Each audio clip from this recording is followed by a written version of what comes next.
क्या कोई इतना बलशाली हो सकता है कि वह पूरा कैलाश पर्वत उठा सके? रावण, जो अपने अभिमान और शक्ति के लिए जाना जाता था, उसने ऐसा ही एक असंभव कार्य करने की कोशिश की। लेकिन फिर जो हुआ, उसने इतिहास रच दिया। शिव के प्रकोप, रावण की हार और भक्ति के सबसे अद्भुत स्वरूप की इस कथा को जानने के लिए इस वीडियो को अंत तक देखें। अगर आप हिंदू धर्म से जुड़ी रोचक कहानियाँ और पौराणिक रहस्य जानना चाहते हैं, तो अभी सब्सक्राइब करें द हिंदू धर्म चैनल और बेल आइकन दबाएं, ताकि हर नई वीडियो की जानकारी सबसे पहले आपको मिले। तो चलिए शुरू करते हैं आज की दिव्य कथा, रावण, कैलाश पर्वत और शिव तांडव स्तोत्र की जन्मगाथा। लंका का प्रतापी राजा रावण, जो एक महान तांत्रिक, विद्वान और परम शिव भक्त था, अपनी शक्ति का प्रदर्शन करने के लिए हमेशा कुछ असाधारण करने की इच्छा रखता था। उसका नाम पूरे ब्रह्मांड में उसकी वीरता, तपस्या और बलिदान के लिए प्रसिद्ध था। लेकिन इस अपार शक्ति के साथ उसका अहंकार भी बढ़ता जा रहा था। रावण की जन्म कथा भी उतनी ही रोचक है। वह महर्षि विश्रवा और राक्षसी कैकसी का पुत्र था। उसकी एक विशिष्ट विशेषता थी, उसके 10 सिर। यही कारण था कि उसे दशग्रीव कहा जाता था। रावण ने कठोर तपस्या करके कई वरदान प्राप्त किए थे, जिनमें ब्रह्मा से अमरत्व का आशीर्वाद भी शामिल था। जब रावण को लंका का शासन मिला, तो उसने अपनी शक्ति का प्रदर्शन करना शुरू कर दिया।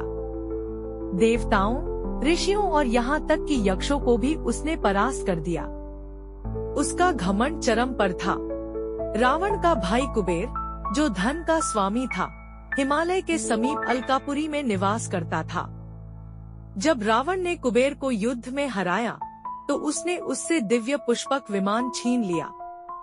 यह विमान किसी भी बाधा के बिना आकाश में उड़ सकता था, लेकिन एक विशेष नियम के तहत, यदि कोई स्थान अत्यंत पवित्र और शक्ति से भरपूर हुआ, तो यह वहां ठहर जाता था। जब रावण इस विमान को लेकर लंका की ओर जा रहा था, तो अचानक उसका विमान कैलाश पर्वत के ऊपर आकर ठहर गया। रावण ने देखा कि विमान आगे नहीं बढ़ रहा है।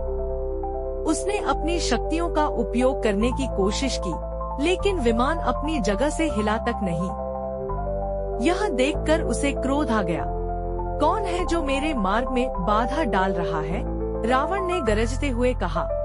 तभी नंदी, जो भगवान शिव के वाहन और उनके प्रमुख गण थे, आगे आए और बोले, यह कैलाश पर्वत है, भगवान शिव का निवास स्थान।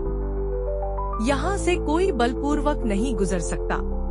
रावण, जो अपनी ताकत के मद में चूर था, यह सुनकर क्रोधित हो गया। उसने नंदी की अवहेलना करते हुए कैलाश पर्वत को अपने बल से उठाने का निर्णय लिया। वह पर्वत के पास गया, अपनी विशाल भुजाएं फैलाई और अपने संपूर्ण बल से पर्वत को उठाने लगा। जैसे ही उसने ऐसा किया, पूरा पर्वत कंपन करने लगा। कैलाश के हिलने से माता पार्वती भयभीत हो गई। उन्होंने भगवान शिव से इस स्थिति का समाधान निकालने की प्रार्थना की। भगवान शिव, जो त्रिलोकपति हैं, यह देखकर मुस्कुरा उठे।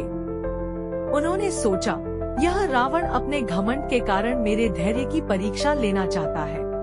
भगवान शिव ने अपने पैर का मात्र एक अंगूठा कैलाश पर्वत पर दबाया। बस इतना करते ही पूरा पर्वत भारी से भारी होता चला गया। रावण, जो उसे उठा रहा था, अब पर्वत के नीचे दब गया। उसका संपूर्ण बल, उसकी शक्ति, उसकी सिद्धियां सब व्यर्थ हो गई।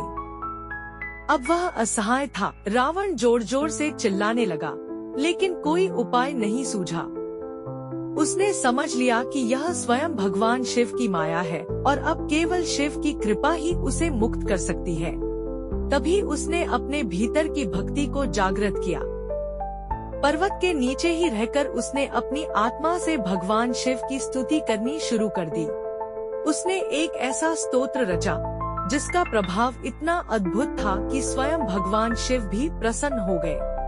यह था शिव तांडव स्तोत्र। रावण की वाणी से यह स्तोत्र इस प्रकार फूट पड़ा।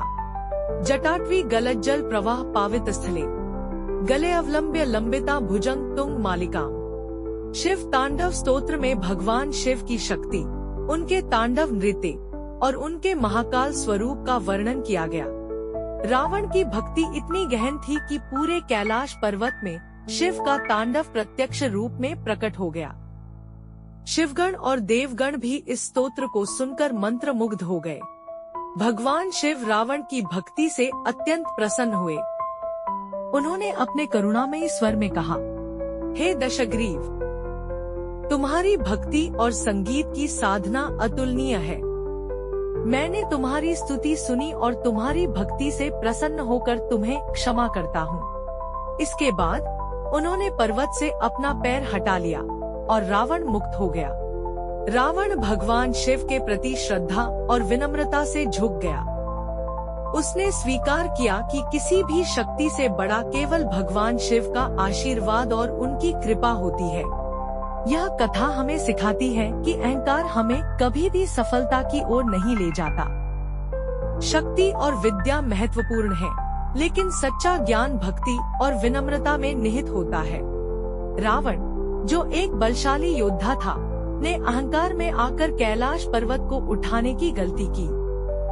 भगवान शिव ने मात्र अपने अंगूठे से उसे पराजित कर दिया, लेकिन जब रावण ने सच्ची भक्ति दिखाई तो उन्होंने उसे आशीर्वाद भी दिया।